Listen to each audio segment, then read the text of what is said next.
Kiranya kasih karunia dan damai sejahtera dari Allah Bapa kita dan dari Tuhan kita Yesus Kristus menyertai Anda.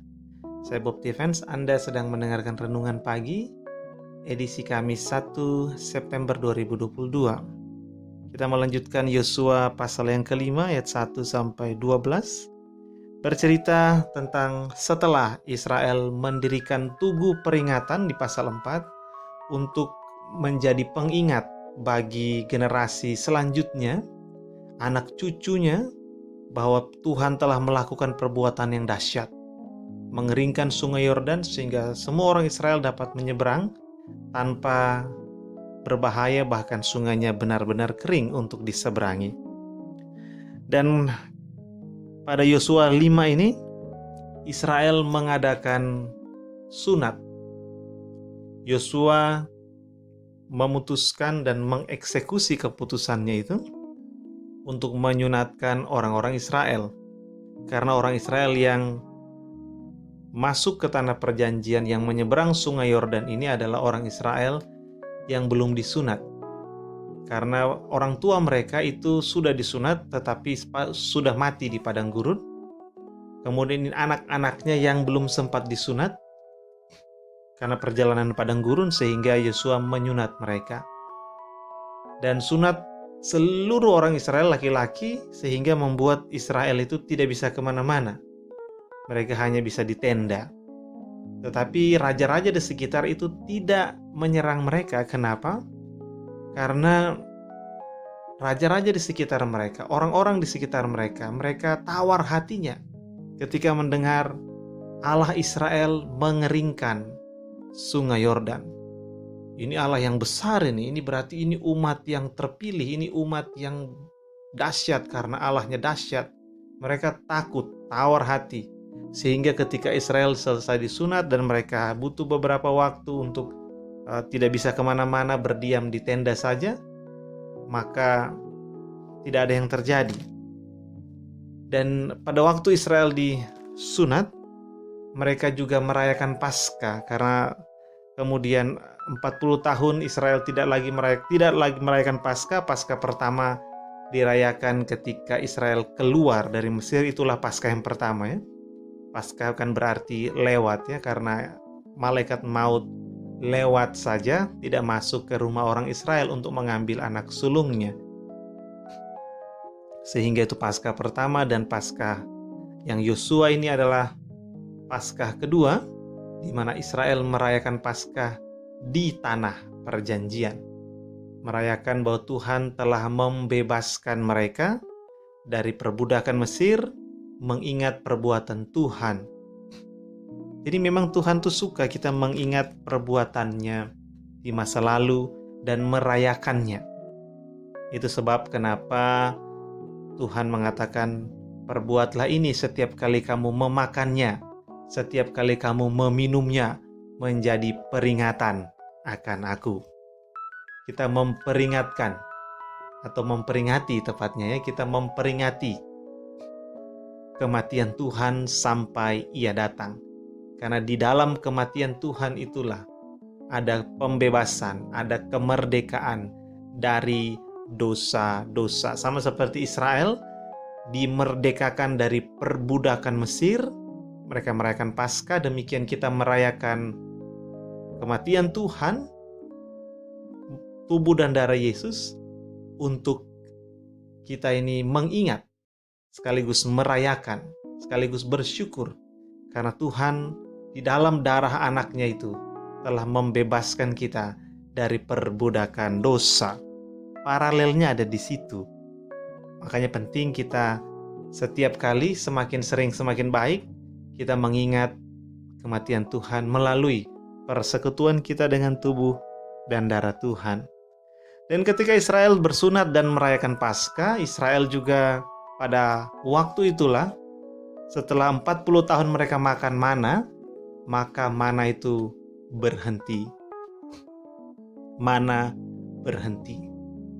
Jadi sampai kemudian mereka menginjakan kaki di tanah perjanjian, maka mana, yaitu makanan surgawi itu, yang setiap pagi mereka harus mengumpulkan seperti embun itu, tipisnya, dan harus dimasak sepanjang hari itu mirip dengan kue manis.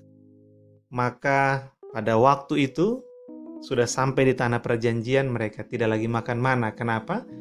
Di Yosua 5 ini mengatakan mereka makan hasil negeri itu. Mereka memakan hasil negeri itu. Jadi Tuhan adalah Tuhan yang tepat waktu.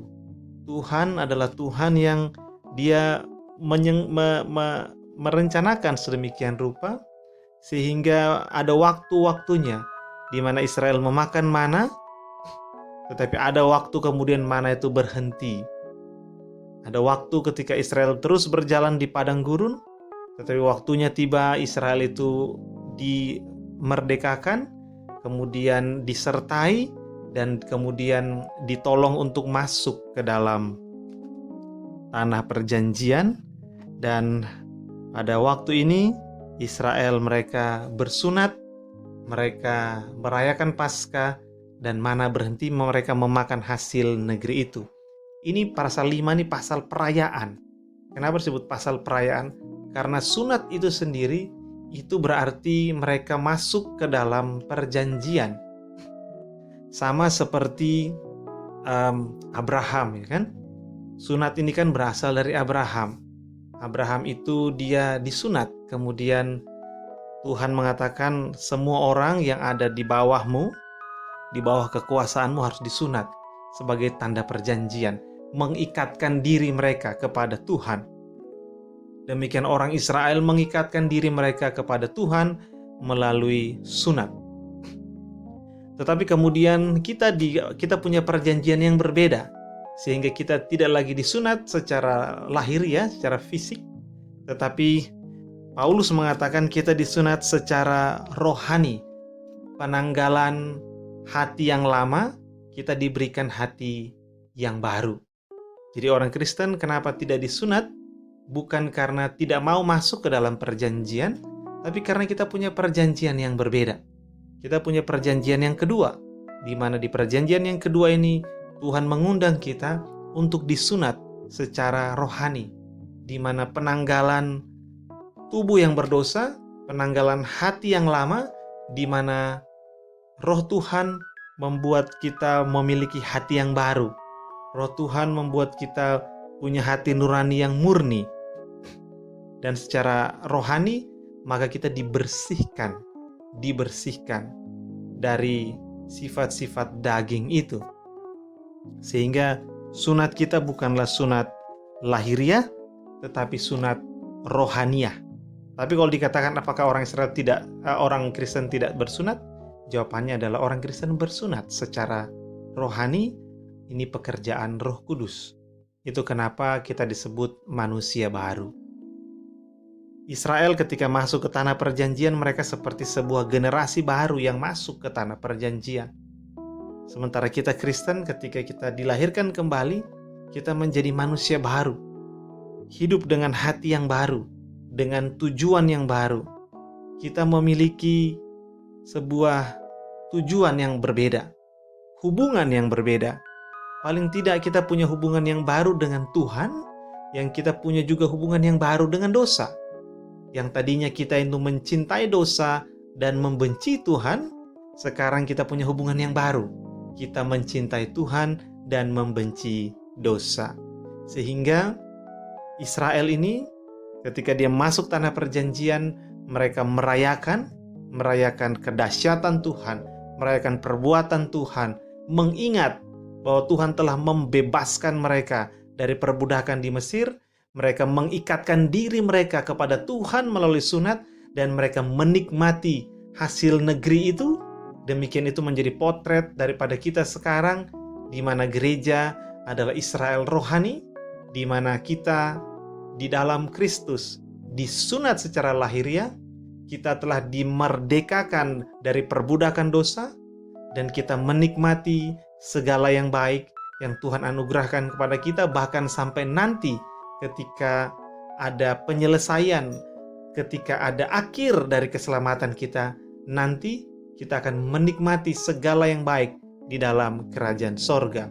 Demikian Israel dan demikian gereja merayakan, mengingat bersyukur atas perbuatan Tuhan yang dahsyat, yang membebaskan kita dari perbudakan.